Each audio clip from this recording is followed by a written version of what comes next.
Welcome back to Munchausen's Proxy, where an article from Screen Rant impinged upon my social media over a month after it was written. It has to do with the Harry Potter series Warner Brothers confirmed back in April, which will act as a reboot of the popular book series by J.K. Rowling.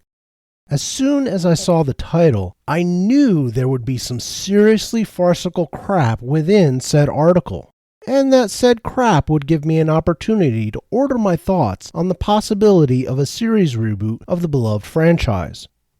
Now, unlike some other pop culture items that crop up from time to time, Harry Potter is definitely not one for which I can be classed as a normie.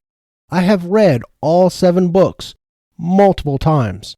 I have seen all 10 movies multiple times, except The Secrets of Dumbledore, which I skipped because it looked like hot garbage. I would not say I was a fanatic of the series simply because I don't care enough about it to obsess over which house I would be in were I transported to an alternate reality in which that would matter.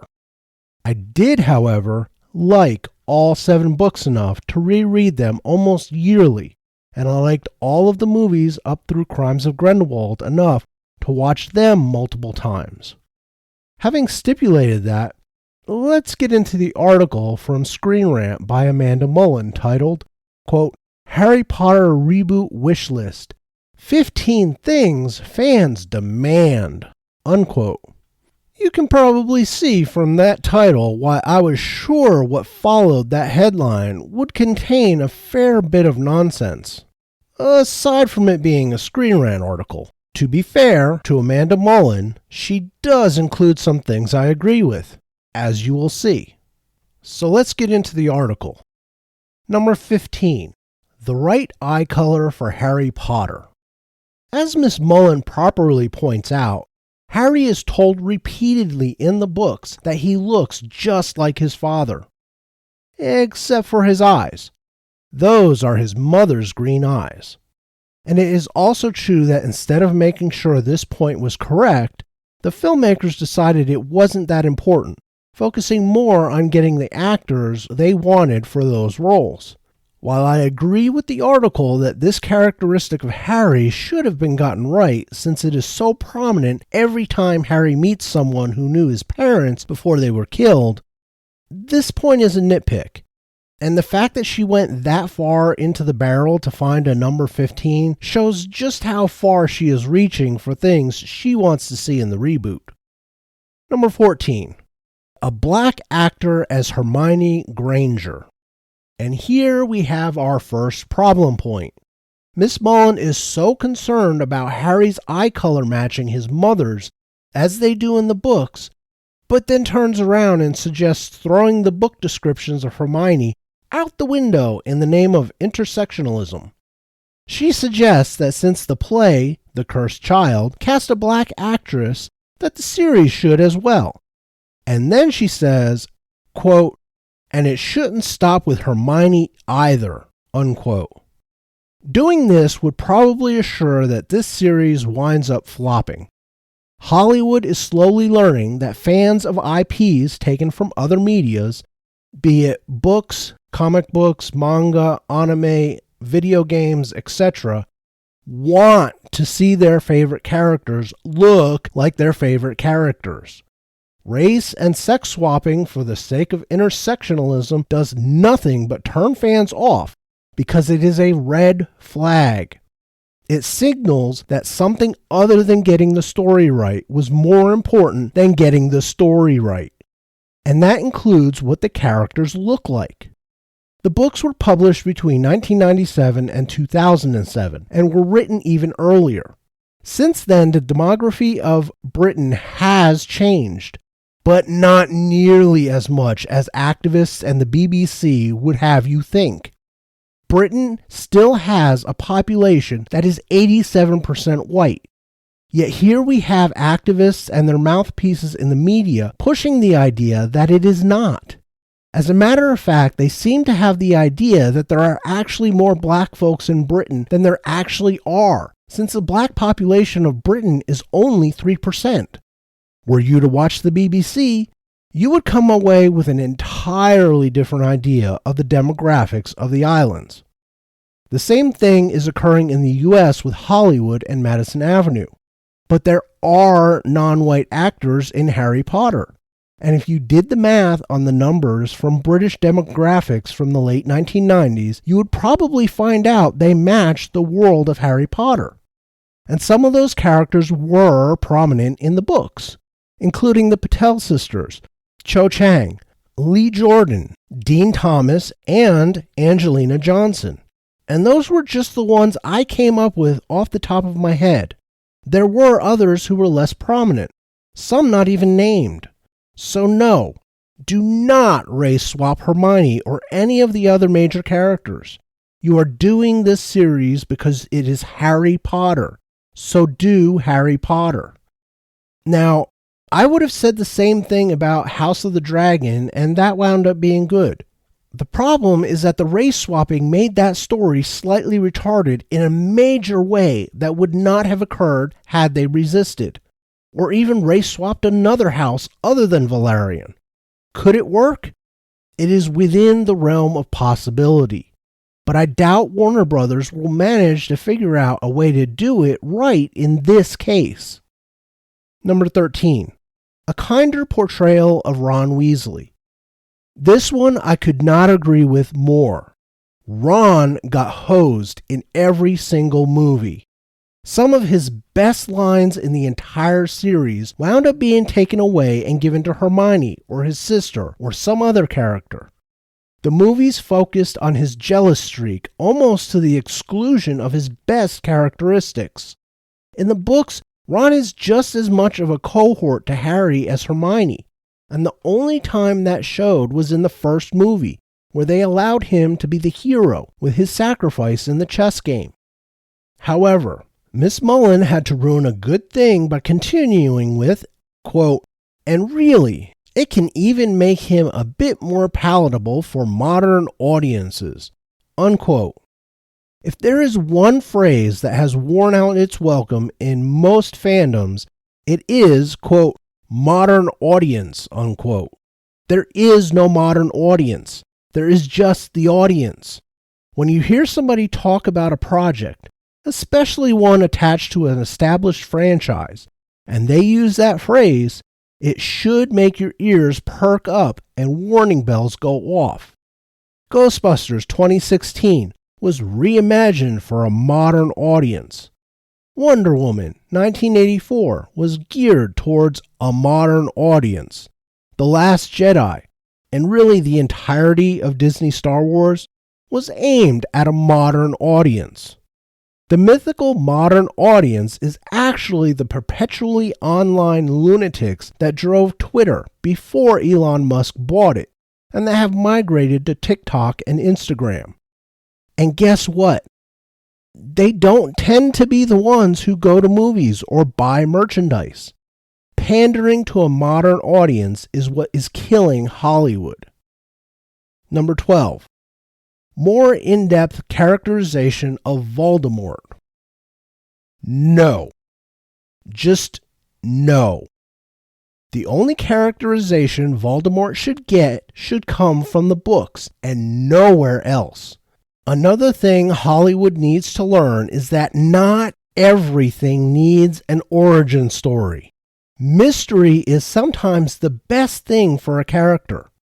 How much would we remember The Man with No Name from the Clint Eastwood westerns if Mr. Eastwood had gone back and done a prequel movie explaining in minute detail the exact origins and motivations of those characters?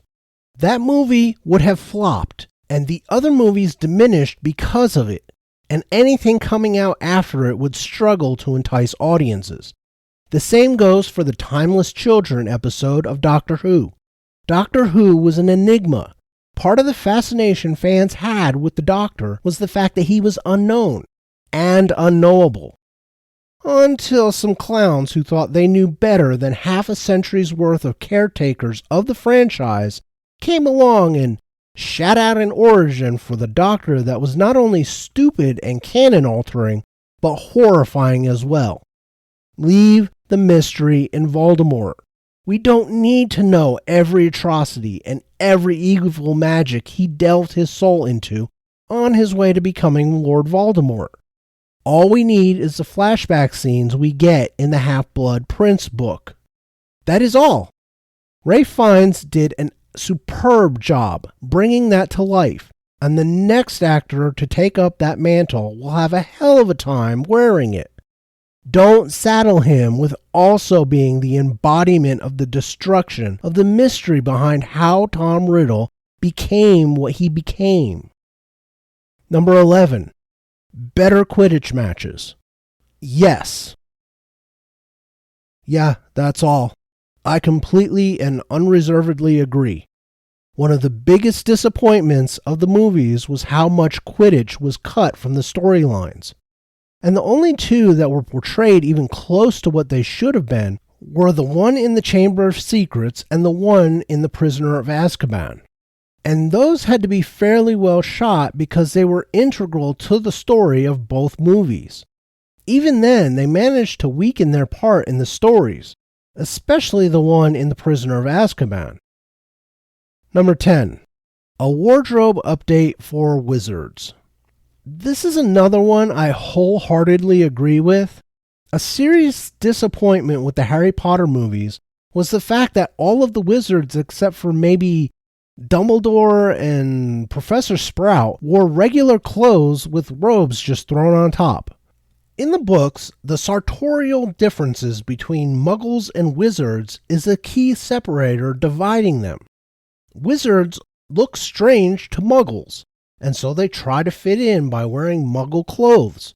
It becomes a funny and important point in the Goblet of Fire, as wizards who are supposed to be fitting in at the campsite the Quidditch World Cup is being held at are doing such a terrible job of it that Ministry wizards keep having to adjust the memories of the keeper of the campsite.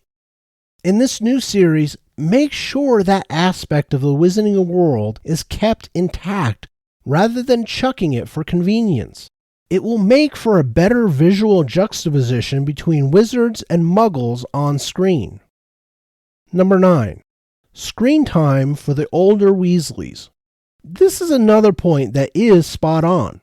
For the sake of brevity, the older Weasleys were all but excised from the movies, especially Charlie and Bill, but Percy was also pruned quite a bit. Even the twins had many of their best parts in the books cut out, especially in the Order of Phoenix when they were the lead generals in the Misfit campaign to unseat Umbridge. It was a major disappointment with that movie. Charlie also had some important scenes cut. I'm thinking specifically of the one in The Sorcerer's Stone where he is the one who takes Norbert to Romania with some friends in order to keep Hagrid out of trouble. Bill was even less in the books and was cut out of the movies nearly entirely, only really being prominent in the first Deathly Hallows movie since he was the one who was marrying Fleur. While they were not instrumental in the overall story, some of their scenes do have impact and should have shown. Number 8. A Marauder flashback episode. Or multiple. Again, no. The only scenes that show the Marauders should be the ones Harry sees through the memories Dumbledore shows him in the Half-Blood Prince, and what he sees near the end from Snape's memories. Nothing else. It comes back to the same issue I touched on earlier with Voldemort. Keep to the text and don't explore. Allow some mystery to remain.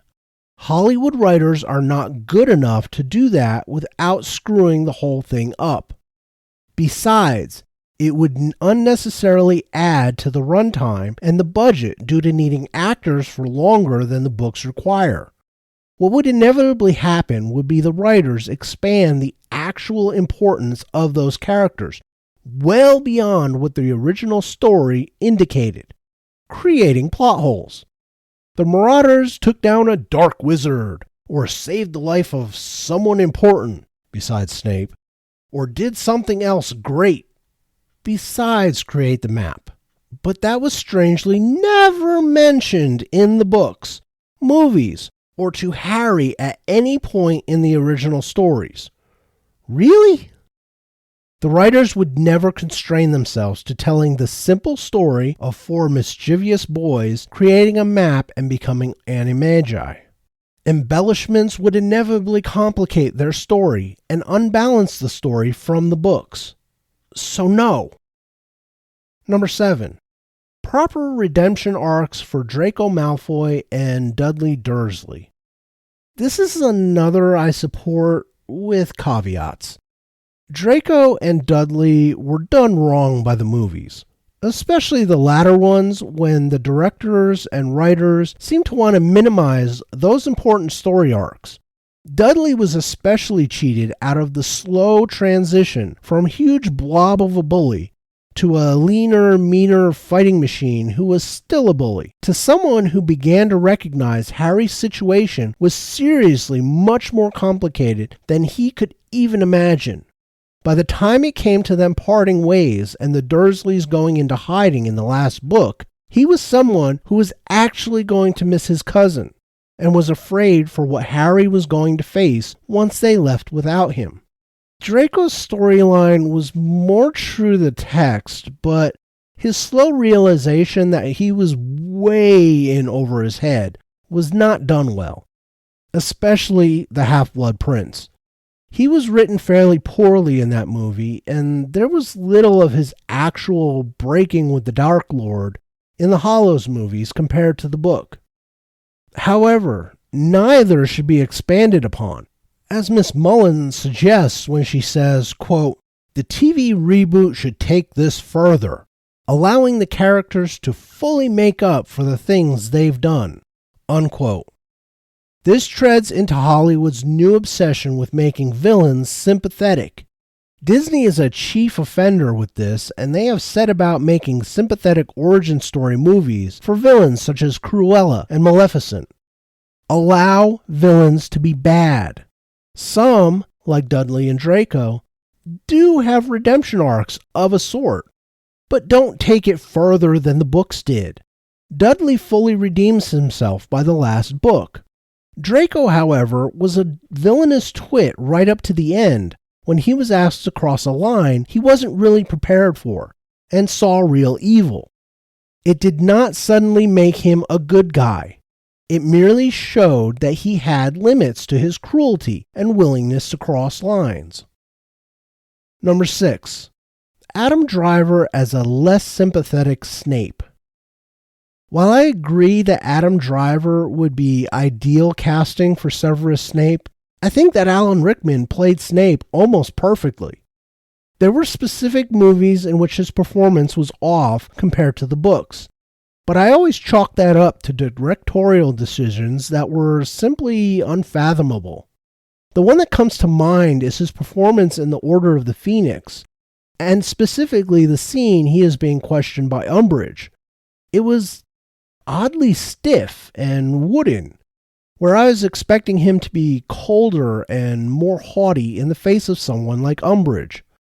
Miss Mullins seems to be suggesting more of what she has with other entries in this article, namely expanding the character to more suit what she wants rather than what J.K. Rowling wrote. Quote, "It would also be nice for the coming TV show to focus more on Snape's flaws, as he's somewhat less sympathetic in the source material," unquote. I think the movies did fairly well highlighting the fact that he was not exactly a nice guy and was into some dark stuff. It is only as the movie series winds down that we get hints that Snape has more going on with him than is at first apparent. And Alan Rickman owned that role, as he did so many others. That may be a consideration for Adam Driver or any other actor up for the part. They will have humongous shoes to fill. Number 5. The feisty Ginny Weasley fans know and love. This one's a no-brainer. The movie Ginny took way too long to come out of her shell, especially around Harry. She was more prominent in the books from the second one on, and by the time Harry drops Cho Chang like the bad habit she was, and realizes he likes Ginny and the Half-Blood Prince, Ginny was a fully fleshed out character in her own right. She is feisty, and quick to defend her friends and brothers, and she plots capturing Harry's heart like a master strategist. In the movies, that never really happens. She is mostly furniture until Harry likes her, and then he and the other two leave Ginny behind to chase down Horcruxes. She and Harry are then shown married with 3 kids in the last scene. There was very little character development for what was a pretty good secondary to tertiary character in the books. Number 4. Flashbacks of Dumbledore's backstory. Again, no. The only flashbacks of Dumbledore we should see are the ones in the books. I sound like a broken record on that point, but Miss Mullen keeps jumping up and down on it to try and change it. Dumbledore is also a character that needs a little mystery. It is why the biography of him that is released by Rita in the 7th book is such a shock for the wizarding world. It showed the mysterious and powerful Dumbledore in a way nobody knew. If you flesh out his backstory, it minimizes the impact that scene has in the last book. The fact that Miss Mullen wants it done simply to inject Alphabet Mafia agenda into the story where there was none until the last book is a bad reason, as it always is. You want that sort of thing in a story, make sure it's organic. This would not be. You know it would not be because nobody had any idea that Dumbledore was gay until Warner Brothers wanted to give him a love interest in one of the middle movies, and J.K. Rowling had to tell them that wouldn't work since he hit for the other team. And besides, it steps on plot points later on. Number 3. Better build up to the main relationships. I can't argue with this one, even though I was fine with how they developed in the movies. Except the aforementioned Harry-Ginny thing. Ron and Hermione danced around each other for 5 books, each irritating the other with relationships, especially Hermione and Victor Crumb in The Goblet of Fire, and Ron and Lavender Brown in The Half-Blood Prince. That it took until the Deathly Hallows to finally make them happen was silly, but it worked for the overall stories. Harry and Ginny sort of came out of nowhere when he was trying not to step on her relationship with Dean Thomas. The only hint before The Half-Blood Prince was probably Ginny sending Harry a valentine in the Chamber of Secrets. Number 2. Higher quality action scenes. This is probably another point Miss Mullen has. Although the Harry Potter movies were exciting, some of the dueling and other action scenes could have been better. The problem with that idea is that you are talking about doing that sort of thing with actors who are kids for the most part. Not only does that make it harder to plan, but there are also laws and contractual clauses that probably prevent that sort of thing with minors. And finally, number 1. More accuracy to the Harry Potter books. This one is just silly. Most times I would applaud this. However, much like the showrunners of The Rings of Power, Miss Mullen just spent a number of entries on this list urging the showrunners and/or writers to do many things that deviate from those very books. Quote, it should also avoid downplaying major parts of the story and inserting its own original scenes in where they aren't necessary. Unquote. Translation. Don't add stuff or take away stuff unless it fits my agenda or wishes. Then it's perfectly fine. Most of the stuff she advocated for adding to this series are unnecessary, including but not limited to race-swapping Hermione, adding one or more Marauders episodes, exploring Voldemort's backstory, and inserting Alphabet Mafia content in the form of a Dumbledore-Grindelwald sausage fest. This is the capper that made me want to do this video.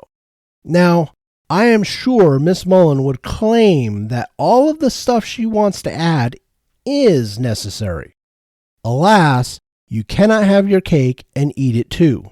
You either adhere to the source material i.e. the books as written by J.K. Rowling, or you insert all the agenda items and wish fulfillment fantasies listed earlier. You cannot have both.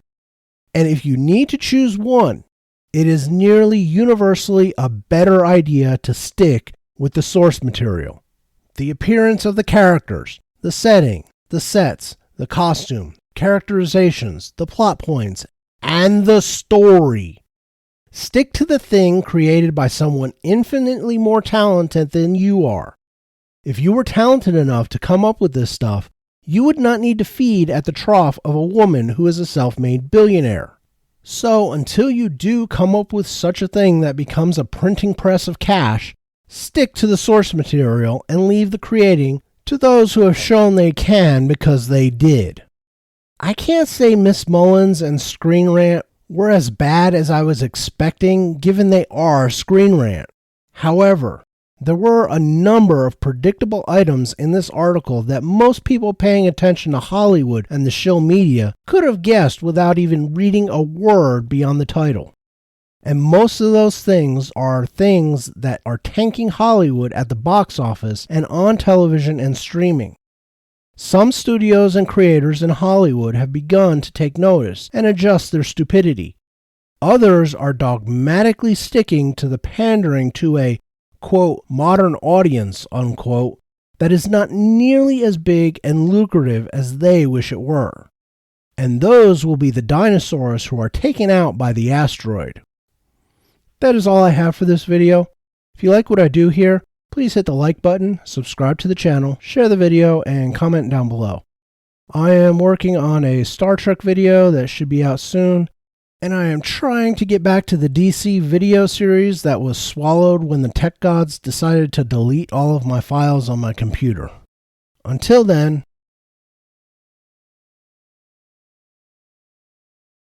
tschüss.